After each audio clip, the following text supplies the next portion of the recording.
Salut à tous, j'espère que vous allez bien. Déjà, je m'excuse, ne vous fiez pas à ma voix, je suis un peu enrhumé, donc c'est un peu normal. Mais on va un peu essayer de reparler de ce qui s'est passé hier lors du match Retafe contre le Real Madrid. Comme vous le savez tous, le Real Madrid l'a emporté 2-0 à Retafe. Donc on peut constater qu'il y a certains joueurs qui se sont justement mis en évidence. Presque toute l'équipe a été au diapason, mais certains joueurs ont beaucoup plus été mis en évidence, comme Tchouaméni ou alors Oselo qui a fait un doublé, ou encore Lucas Vazquez qui a fait un très bon match, ou encore plus Vinicius avec ses différents ratés. Ici on va parler des différentes caractéristiques ou bien des différentes statistiques alors que Tchouaméni a eu à établir lors de ce match. On peut voir les 62 passes, 11 duels réussis, oui, 3 interceptions, 3 tacles et 6 on va dire 6 blocs. On va dire ça comme ça.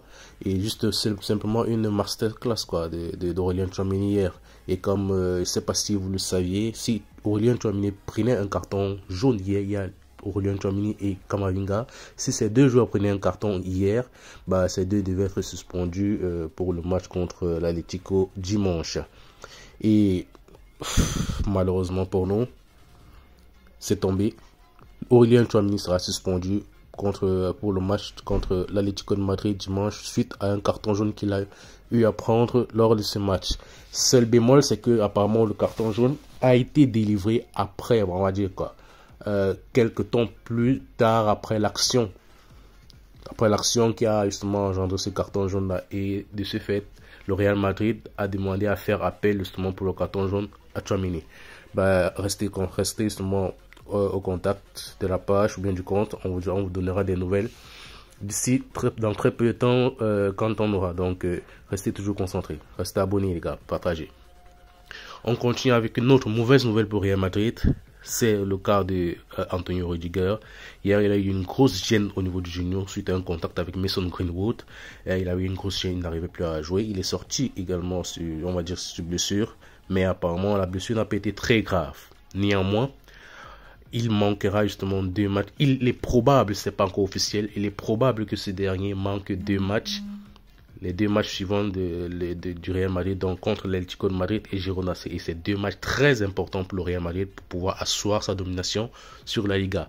Espérons qu'il pourra retrouver sa place très très vite parce que avec son absence, on n'a presque plus de défenseur central à part Nacho. Et on voit tous ces derniers temps que Nacho n'est pas très en forme.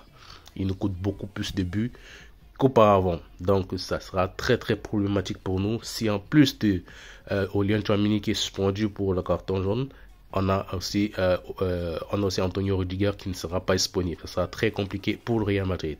Et pour cela, Carlo Ancelotti pense à Dani Carvajal ou alors Ferland Mendy pour les options en tant que défenseur central contre l'Atlético de Madrid.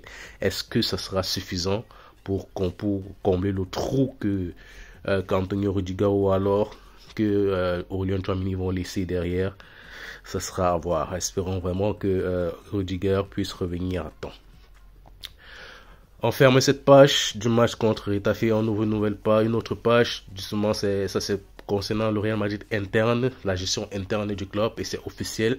C'était déjà prévu depuis longtemps déjà. Le Real Madrid officialise son partenariat avec HP. Et c'est un partenariat qui sera là jusqu'en 2027. Et comme vous pouvez le constater ici, on finit la vidéo avec Juan Laporta, qui n'en démord pas. Apparemment, il a un gros souci, un problème particulier avec le président du Real Madrid, Florentino Pérez. On ne sait pas pourquoi. Il n'en démord pas avec la VAR, l'arbitrage et surtout le Real Madrid. Écoutons ce qu'il dit. Il dit Juan Laporta sur la VAR. J'ai toujours été contre. Apparemment, il a toujours été contre la VAR. Bah, c'est maintenant qu'on le sait. Peut-être, je sais pas. Cela rend le football moins spontané. L'arbitre peut faire une erreur, mais imaginez-en 5 ou 6. Et le Real Madrid est l'un des clubs qui en profite le plus. Ça, ce sont les dires de Juan Laporta sur la VAR. Et comme il ne peut pas terminer on va dire une publication, bien une citation, bien une interview, sans parler, surtout concernant la VAR, sans parler, bien l'arbitrage, sans parler du Real Madrid, ça ne nous étonne pas. Donc, au lieu d'assumer justement le fait que son équipe n'arrive plus à bien jouer comme auparavant, bah, il va tout verser sa frustration sur le Real Madrid. On s'attendait déjà à ça. Mais bref, on s'y attendait et on sait comment ça se passe avec lui, donc ça ne surprend plus. Donc voici arrivé au thème de cette vidéo les gars. Ok les gars, on va terminer cette vidéo avec une petite, je vous demande un petit service. C'est pour tous ceux qui ont besoin justement des informations concernant Real Madrid, que ce soit info, transfert, information, on va dire vivre un peu les petits matchs en direct comme ça. N'hésitez pas à aller vous abonner justement à cette page Facebook Real Madrid Fan Plus. Justement sur Facebook, abonnez-vous massivement et partagez également. On va bien s'amuser sur cette page. Là-bas, on ne parle que Real Madrid. Et un peu chambrage Barcelone, comme vous le savez bien, c'est bon enfant.